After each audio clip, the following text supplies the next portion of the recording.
હજી તો મારો જન્મય નથી થયો અને તમે આ બેટા બેટા કરો છો તો આ સંસારની માયા નહીં બીજું છે શું? નહીં પિતાજી, હું બહાર નહીં આવું. હું અને તમે માના ગર્ભમાં હતા ને ત્યારે આપણે ભગવાનને કાકલુદી કરતા હતા. હે મારા નાથ, હે પ્રભુ, ગર્ભની અંદર કેવી પીડા થાય છે. ગરુડ પુરાણ વાંચજો ક્યારે. આ બધી કથા કરવા બેસીને તો આનો ક્રમ માના ગર્ભની અંદર ઉકળતું પાણી હોય અને એની અંદર તમે આંગળી બોળો અને આંગળીની જે દશા થાય ને એ દશા માના ગર્ભની અંદર બાળકની થતી હોય. જીવ છે એ કાકલુદી કરતો હોય પરમાત્માને, હે પ્રભુ મને તું આમાંથી છોડાવ. હે મારા નાથ, પ્રભુ મને આમાંથી છોડાવો. ત્યારે ભગવાન કહે છે કે હું તને હમણાં છોડાવું, પણ તું મને ભૂલી જઈશ તો? ત્યારે બાળક અંદર કહે છે કે પ્રભુ તમે મને આમાંથી છોડાવો ને તો હું તમને ક્યારેય નહીં ભૂલું. જોજો આ મારી તમારી કથા છે. હે પ્રભુ હું તમને ક્યારેય નહીં ભૂલું. ભગવાન કહે કે તારો ભરોસો નહીં. પછી યમરાજા આવ્યા અને યમરાજાએ મારી અને તમારી સાક્ષી લીધી અને ભગવાનને કીધું કે ભગવાન એ સારા કામ કરશે ને તો તમારી પાસે મોકલીશ અને ખરાબ કામ કરશે ને તો એને તેડવા માટે હું જાય. પછી આપ છેલ્લી અવસ્થાએ બાપા પીડા હોય પછી કે બાપા કઈ દેખાય છે કે કાળું કાળું દેખાય, સમજી લેવાનું કે જમરાજાના પાટા ઉપર આવી ગયા. જમરાજાના પાટા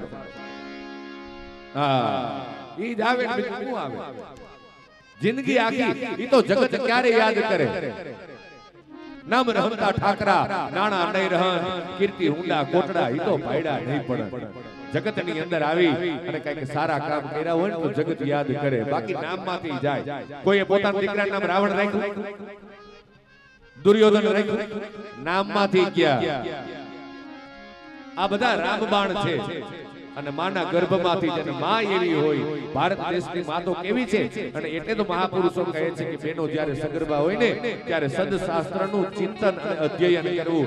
અને તમે જે શાસ્ત્ર વાંચતા હશો ને એ સંસ્કાર છે ને એ તમારા બાળક ઉપર પડશે. અને અહીંયા આ ગર્ભની અંદરથી રામબાણ વાગ્યા છે. કોને? સુખદેવજી મહારાજને વાગ્યા, ધ્રુવજીને વાગ્યા, પ્રહલાદજીને વાગ્યા. અને એટલે તો ભજનની અંદર કહે છે રામબાણ વાગ્યા હોય એ જાણ.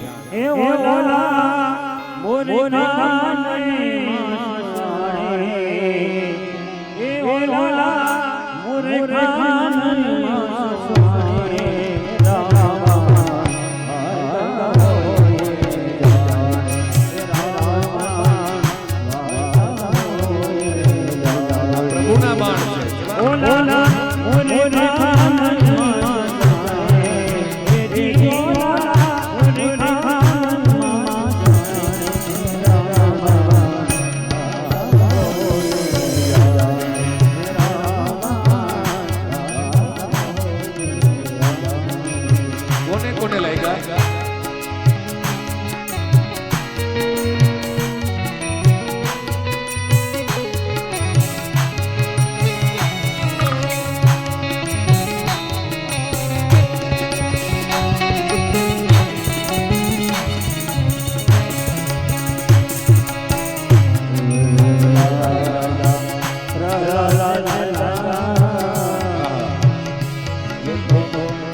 જન્મ થતાની સાથે જ વિરક્તિપણું અને સીધા જ એ ચાલતા થઈ ગયા છે અને વ્યાસનારાયણ ભગવાન પાછળ દોડે છે પુત્ર પુત્ર પુત્ર કરે પણ અહીંયા સુખદેવજી મહારાજ કઈ જવાબ નથી દેતા સુખદેવજી મહારાજ એટલા તીવ્ર વ્યક્તિ જયેશભાઈ નીકળ્યા છે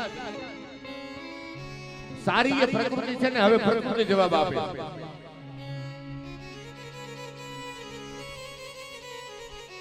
પુત્ર ઉભા રહો પુત્ર ઉભા રહો પણ ગુરુદેવ સુખદેવજી મહારાજ કે ઉભા રહેતા નથી અને અહીંયા હવે સારી એ પ્રકૃતિ કરવો વિનેદુ સારી એ પ્રકૃતિ વૃક્ષ છે ને એ જવાબ આપે છે વ્યાસનારાયણ ભગવાનને કહે છે કે હે મહારાજ આ તમારે ત્યાં ફળ લાગ્યું છે ને એના ઉપર તમારા એકનો અધિકાર નથી એ તો જગતનું કલ્યાણ કરવા માટે થઈને તમારે ત્યાં પ્રગટ થયા છે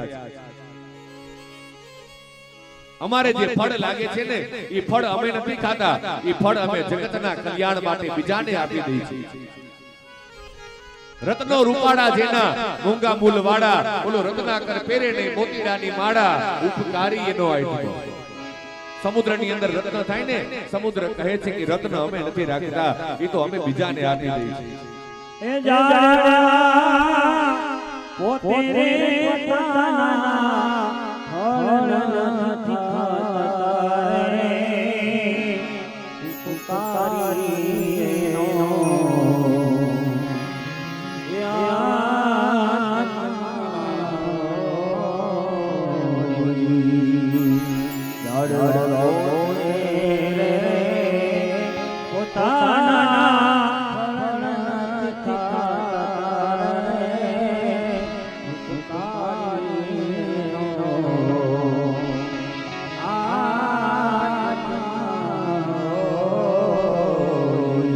ભગવાનની કૃપાથી બધું બરાબર ગોઠવાઈ ગયું હોય અને એમ લાગતું હોય ને આપણું શાસ્ત્ર તો કહે છે જીવનમાં ક્યારેય દુખી ન થવું હોય ને તો આવકનો 10મો ભાગ છે ને એ પરમાર્થના કામની અંદર લગાડવો જેટલી આવક થાય એનો 10મો ભાગ બાકી ભગવાન પાસે ઘણી સ્કીમ જો કાઢી લેવાની હા આપણને એમ બધું હાથવીને રાખી અને કોઈને ખબર ન પડે હું જ એકલો ખિસ્સા ભર્યા કરું ઈ ઊભું નો રીએ આ જગતમાં ભગવાન પાસે ઘણી સ્કીમ છે કારણ બનીને એવા ગોઠવાઈ જાય ને આ માંદા પડો દવાખાનામાં દેવા પડે એ આપણે પ્રેમથી દેવા જાય છે દીકરાને લગ્ન કરો છૂટું કરવું પડે ને 8-10 લાખ રૂપિયા દેવા પડે પ્રેમથી દેવા જાય છે ગમે ત્યાંથી નીકળી જાય હા નરસિંહ મહેતા જૂનાગઢમાં દામોકુંડ બેઠા હતા એમાં ઓલે બધા નીકળ્યા કારણ કાઢવા વાળા ડાકલા વાગે છે ભૂવા ધૂમતા જાવે પાછળ ઓલું કાળી માટલી એની પર કાળું કપડું અને અહીંયા નરસિંહ મહેતા જો મારું આ છે હું જવું પડશે અને મહેતાજી આવ્યા ડાકલા વાગે આ બાજુ ભૂવા પાછળ કાળી મટકી એની પર કાળું કપડું બાંધ્યું હતું અને અહીંયા એ દામોકુંડની બાજુમાંથી નીકળ્યા નરસિંહ મહેતાએ કીધું કે ભાઈ આ શું છે ઈ કે અમે છે ને કારણ કાઢવા આવ્યા કે કારણ કેવું હોય કે મારે જોવું છે એટલે ઓલા ભૂવા કે ઈ નો જોવાય એની પર કાળું કપડું બાંધ્યું છે તો બધું પેક કરી દીધું છે નરસિંહ મહેતા કે નહીં ખોલો મારે જોવું છે બધાએ નક્કી કર્યું કે આમાં આને વળગવામાં બાકી હું છે જોવા દો એ કાળું કપડું હટાવ્યું અને નાનકડા એવા બાલકૃષ્ણ પ્રભુના દર્શન થયા નરસિંહ મહેતાજીને અને અહીંયા નરસિંહ મહેતાએ કીધું કે ભગવાન આ બધું શું છે એટલે ભગવાને કીધું કે બોલો માં કાઈ જે સદકાર્યની અંદર સંપત્તિ નો વાપરે ને એને હું કારણ બનીને કરી જાઉં છું સમજ્યા હા ભગવાન પાસે ઘણી બધી સ્કીમ છે જગતના ઉપકાર માટે કઈક કર્યું હશે ને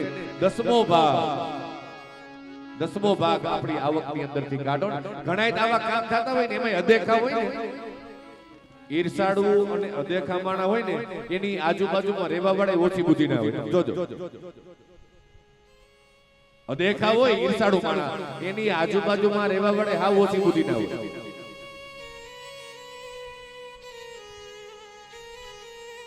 આવા કથા ને એ બધું થતું હોય ને અમુક અદેખા હોય ને જોઈ નો એવું કે ખબર ખોટા ખાતા પણ ક્યાંય નો ફુગાય ને એટલે પછી શું કે ખબર પછી એમ કે 2 નંબર ના હોય વાપરે જ ને પણ તું 9 નંબર ના વાપર ને લે કલેજું જોઈ વાપરવા માટે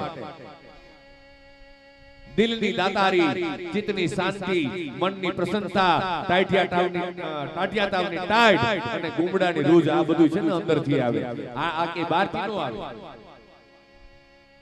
દિલની દાતારીની સર્કિટ હોવી જોઈએ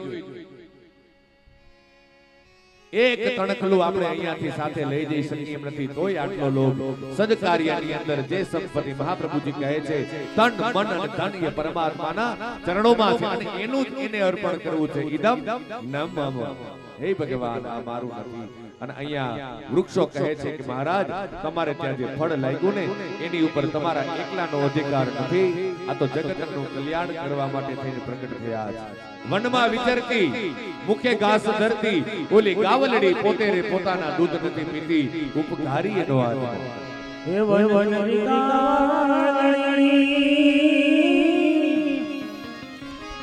હે મુખે ઘાસ ધરતી રે વનરી ગાવલડી હે મુખે ઘાસ ધરતી રે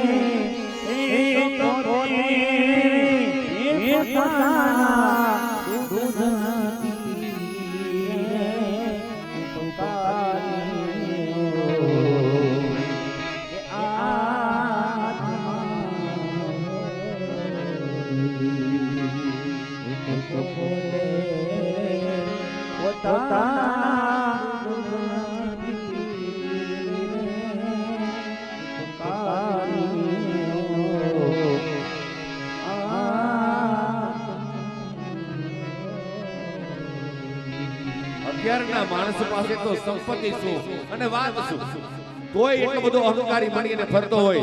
વિચાર કરવો, ગોળ બંગાળનો રાજા રાજા ગોપીચંદ અને ભરથરી 92 લાખ માળવો છોડી અને ભગવાનની ભક્તિ કરવા માટે નીકળી ગયા હશે. આ ભગવાન પ્રત્યેનો કેવો પ્રેમ હશે. સુખદેવજી મહારાજ નીકળી ગયા અને અહીંયા વ્યાસનારાયણ ભગવાન પોતાના શિષ્યોને ભાગવત ભણાવી અને સુખદેવજી મહારાજ જ્યાં નિર્ગુણ નિરાકાર બ્રહ્મનું ધ્યાન ધરે છે ત્યાં 2 શ્લોક બોલ્યા અને સુખદેવજી મહારાજ આવ્યા વ્યાસનારાયણ ભગવાન પાસે. વ્યાસનારાયણ ભગવાને પુત્ર જાણીને નહીં પણ પાત્ર જાણી અને ભાગવત ભણાવ્યું છે. આ કોઈ વેપાર ધંધા માટે નથી.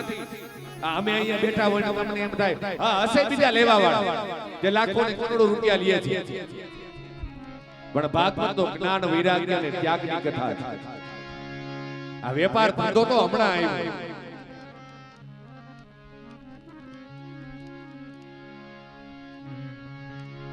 આ અધિકાર હતો જ નહીં કોઈનો. આ તો સુખદેવજી મહારાજે કૃપા કરી અને બ્રાહ્મણોના હાથમાં ભાગવતજી સોંપ્યું છે. અને અહીંયા એની પણ કન્ડિશન બતાવી, વિરક્તો વૈષ્ણવો વિપ્રો વેદ શાસ્ત્ર વિશુદ્ધિકૃત દ્રષ્ટાંત કુશલો ધીરો વક્તા કાર્યોથી નિસ્પૃહ. ભાગવત કથા કોણ કરી શકે? ભાગવત કથાનો અધિકાર બ્રાહ્મણોને આપ્યો છે.